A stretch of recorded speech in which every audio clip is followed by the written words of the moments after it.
Amritabindu Upanishad, the drop of immortality, peace invocation. Aum. May he protect us both. May he nourish us both. May we work together with great energy. May our study be illuminating. May we never quarrel with each other. Aum.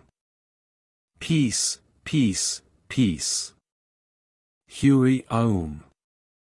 Verse 1.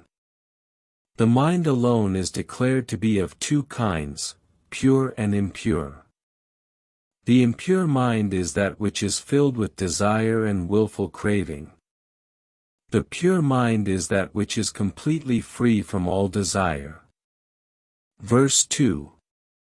The mind alone is the cause of both bondage and liberation for human beings. When it clings to the objects of the senses, it leads to bondage. When it is free from all objects of the senses, it is said to lead to liberation. Verse 3. Since liberation is attained through a mind that is free from sense objects, the one who truly desires liberation must always keep the mind free from all attachment to the objects of the senses. Verse 4.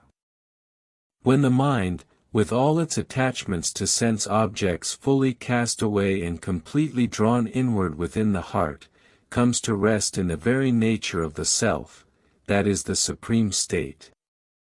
Verse 5.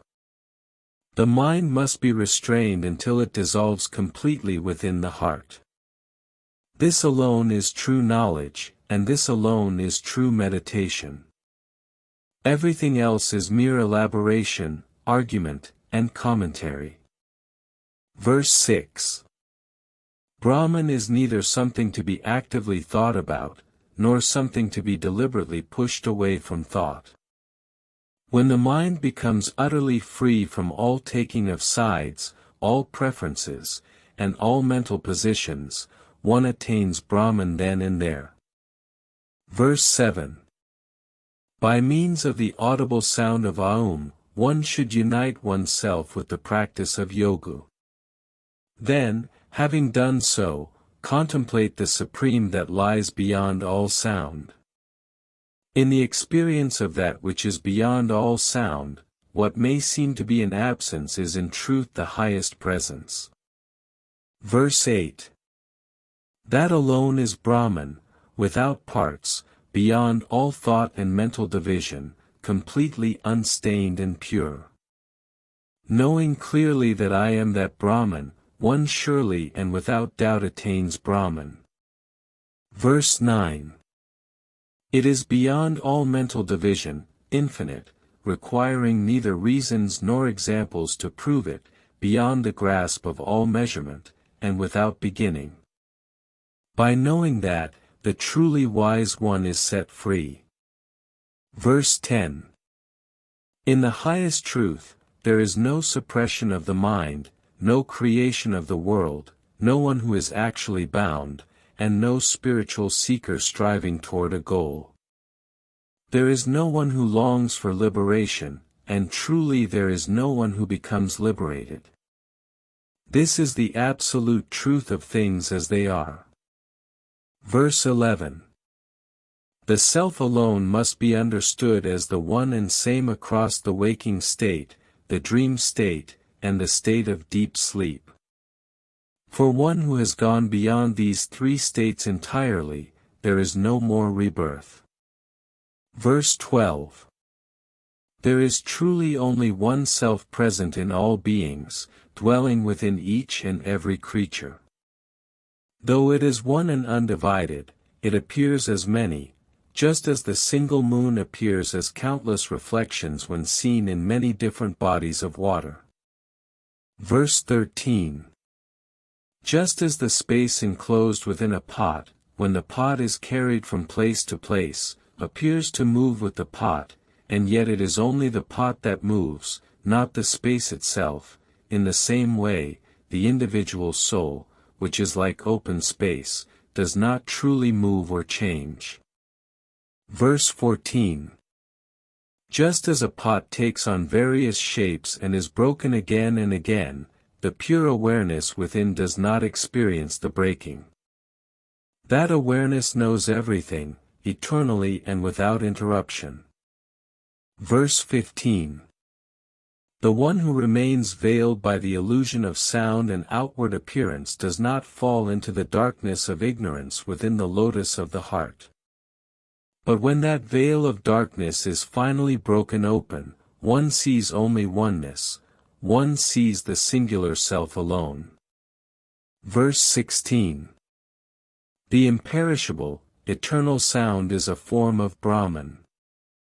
But when even that sound subsides into silence, what remains, that imperishable stillness, is what the truly wise one meditates upon, if one earnestly desires the peace of the self. Verse 17. There are two forms of knowledge to be fully understood, the Brahman that is expressed through sacred sound, and that which is the supreme Brahman beyond all sound. One who has become deeply absorbed in the Brahman of sacred sound ultimately reaches and realizes the supreme Brahman beyond it. Verse 18. Having studied and mastered the scriptures thoroughly, the intelligent one, who is devoted to both knowledge and its direct experience, should then let go of all scriptures completely.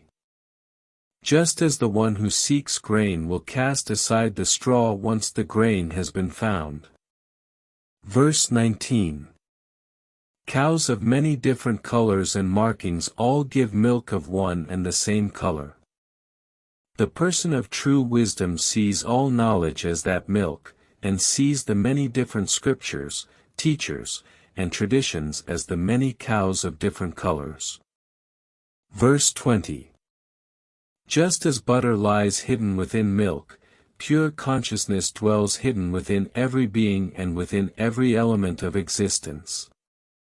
The mind must be churned continuously and with great patience, using the mind itself as the churning rod, just as butter is churned from milk. Verse 21. Taking up the sharp eye of knowledge, one should draw out the supreme from within, just as fire is drawn out from wood through the friction of churning. That which is without parts, perfectly motionless, and supremely peaceful, that is spoken of as Brahman, and I am that. Verse 22. That which is the very dwelling place of all beings, and which itself dwells present within all beings, which by its very nature extends grace and support to all, I am that Vasudevu, the all-pervading one. Closing peace invocation Aum. May he protect us both. May he nourish us both. May we work together with great energy. May our study be illuminating. May we never quarrel with each other. Aum. Peace, peace, peace.